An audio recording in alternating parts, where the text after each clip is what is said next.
Welcome to footballgameplan.com, where football makes sense. I'm Emery Hunt, the czar of the playbook. Bring you our CFL playoff matchup between the Saskatchewan Roughriders and the Calgary Stampeders, presented by 13thman.com. Now let's start with the Riders in this ball game. You look at slot back Weston Dressler, one of the best playmakers in the CFL, and the Riders will try to move him around the formation so that way they can get optimum looks, because I'm pretty sure the Stampeders will try to bracket him and take him out of the ball game. That's why it's also important for the other receivers like Chris Geslev and Ty Schmidt to step up and make plays consistently. They've done that all year. They have to do it even more so this playoff matchup. And in the running game, you got to go misdirection. You got to find those counters, those traps to take advantage of an over-aggressive defense to get the running game going with Corey Sheets. And defensively, the linebackers versus corners in the running game, that's going to be the big key. The linebackers are a question mark for Saskatchewan. Can they stop the run?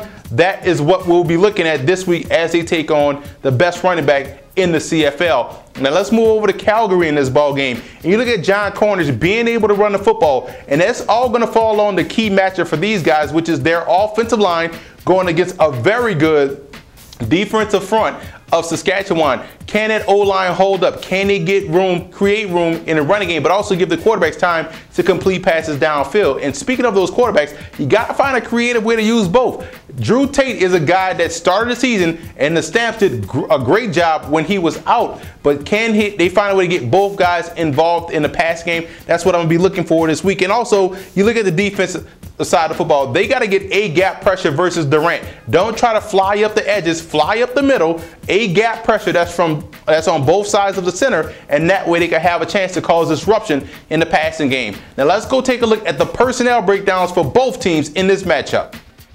When you look at the personnel breakdown, you look at where some advantages lie for Saskatchewan in order to win this ball game. I think the defensive line is one key aspect, but when you look at Calgary, you look at a team that's very explosive. Their wide receivers are physical. They can catch a short pass and take it a great distance, and they also have great talent in the secondary. But don't sleep on Saskatchewan's secondary. They're also talented, and they may even be a better matchup for the Calgary wide receivers. I actually like Saskatchewan in this ball game. I think their secondary matches up very well versus the talented wide receivers of Calgary, and I think that's where the matchup will be won. You have the great defensive line of the Riders going against a questionable pass protection offensive line of Calgary. I think the Riders will win this ball game and move on to the finals.